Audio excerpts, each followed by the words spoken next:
Hello and welcome to the Concert Workshop, part of the Student Organization Leadership Development Workshop Series. My name is Hope Gerlach and I'm a Graduate Assistant for the Student Activities and Organizations Office. I'm here today with Deidre Tate, in charge of risk management for student organizations at Purdue, and she'll be telling us a little bit about what you need to know to put on a concert. Deidre, can you let us know what the students are expected to learn from watching this workshop? Sure. After this workshop, you should know the proper concert timeline for submission of an online event form.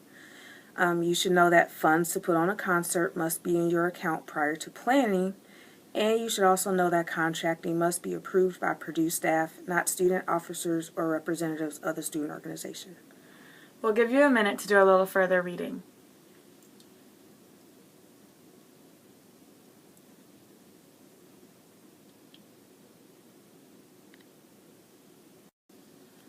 Where should students go to find guidelines to put on a concert?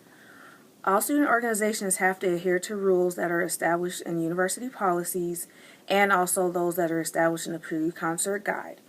If you head to the Documents tab of the BoilerLink website and click on the document for concert guidelines, you'll be able to click on the links that you see on the screen. Both of these offer a framework to comprehend the scope of putting on an event of this nature, and be advised that it is a huge time commitment involved in the planning process. So, if a student has any unanswered questions, they could look to the guidelines for answers. Correct. When should students start planning to put on a concert? We require all student organizations to start the planning process at least 90 days prior to the proposed event date. This is due to contracting that takes a while. Depending on your artist, it may take a longer time to get your staging and lighting together. So we ask for those 90 days in order to give you sufficient time in order to plan for logistics and setup. Requests that aren't initiated during that time frame will not be considered from approval. And if you're interested in a ticketed concert, you're required to seek sponsorship through Convocations or PSUB. What should students know about submitting an event form on BoilerLink? An activity event form must be submitted online through BoilerLink. Be sure to log in order to do so. Your submission must include a completed budget sheet template from the Purdue Concert Guide and any contracts or writer requirements that you receive from your artist. There is a section in the online form where you can upload those documents directly. It's also important to remember that you must have a primary location booked and also a backup location booked if your primary is outdoors. These must be reserved in advance and they will be confirmed before we can move forward with your event. What about contracts when putting on a concert? It's important to remember that a contract is required for any service, performance, or production that is paid with university funds. That can be your RSO funds if you receive any grants such as SOGA or Grant Alternative, or if you have any sponsored state or university funds, or a combination of all three. All contracts, all writer requirements must be reviewed and approved by the Purdue University Contracting Group. Again, that's why we ask for your submission at least 90 days in advance, because it does take them about 6 weeks to review those contracts. If the artist doesn't give you a contract, the university can develop a contract for the performance and send it to the artist. Any contract information should be submitted to the BOZO office for review and processing. As an additional process to what they do with the contracting office, BOZO also looks at it to ensure that everything is in order and the organization will be represented properly. And it's very, very important to remember that members of RSOs are prohibited from signing any documents on behalf of their RSO. So no one in your organization may sign a contract for the artist. Does this include the president? This includes the president. Again, it's important to remember that RSOs cannot sign any contractual agreements, or they can't agree to anything verbally, and that could be through word of mouth, email, social media, agreeing to anything, as they do not have the authority to execute a contract for Purdue University. If you do so without properly following these steps, it could legally bind the RSO and you may lose money and not even have the show.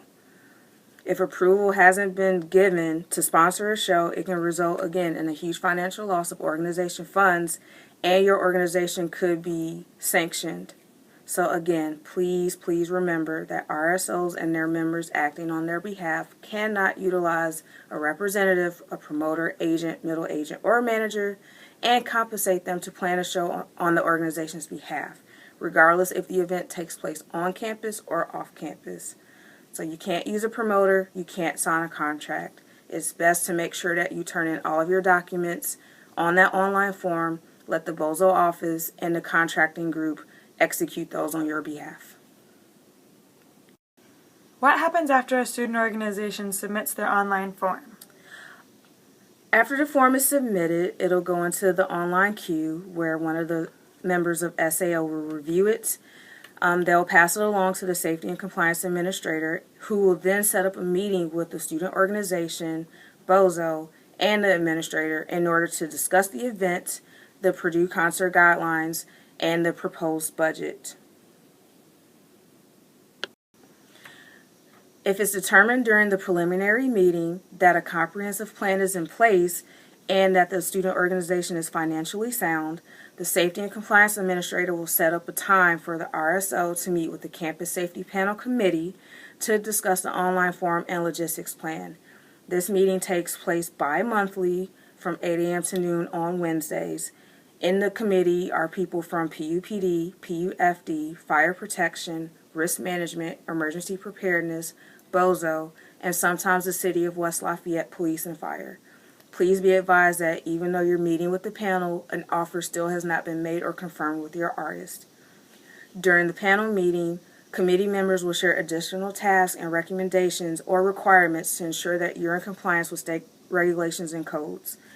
They will also be the ones to make the final decision on if your event will be approved or denied. Keep in mind that recommendations made by the committee could result in more fees that you'll have to take care of as a student organization, and it could increase your budget. My event has been approved. Now what? If the panel decides that you can proceed with your event, they still may require additional meetings with the RSO just for updates closer to the event to make sure that everybody is on the same page. Keep in mind that the panel can and will deny or propose cancellation of your event at any point during the planning process if your time frame for completion of tasks, recommendations, and requirements are not accomplished in a judicious manner. So make sure that any recommendations that you receive from the panel, that you take care of those. If the panel feels like it's too small of a time frame or things just aren't getting done to ensure that it'll be in compliance with the state of Indiana, then they can and will deny or cancel your event. Any parting words? Remember that just because you submit a concert request, it doesn't mean that it's going to be automatically approved. All requests for concerts are considered on a case-by-case basis. We do get a lot of requests, and so we do require that if you want to have a spring concert, you should probably submit your online form in the fall. And if you want to have a fall concert, you should probably submit your online form in the spring. That gives us plenty of time to review and make any recommendations or changes if necessary. If you haven't already done so, be sure to register your organization on Boiler Link. Fortunately, now all the information you share with SAO on Boiler Link simultaneously is shared with BOZO, all on one form, all online. It's perfectly normal for your registration button to disappear while your application is pending and waiting for approval from SAO. Don't forget to re-register within 3 weeks of any election or officer changes. At this point, you've probably met most of the requirements to remain an active organization, but to review them one more time, your organization should be registered, including a photograph, current contact information, and meeting information, all on Boiler Link. Also, your roster should be up to date. This includes having at least 5 members, current members, and also identifying positions. The president and treasurer are required to be identified on Boiler Link. Finally, you will need to have completed 7 organization workshops.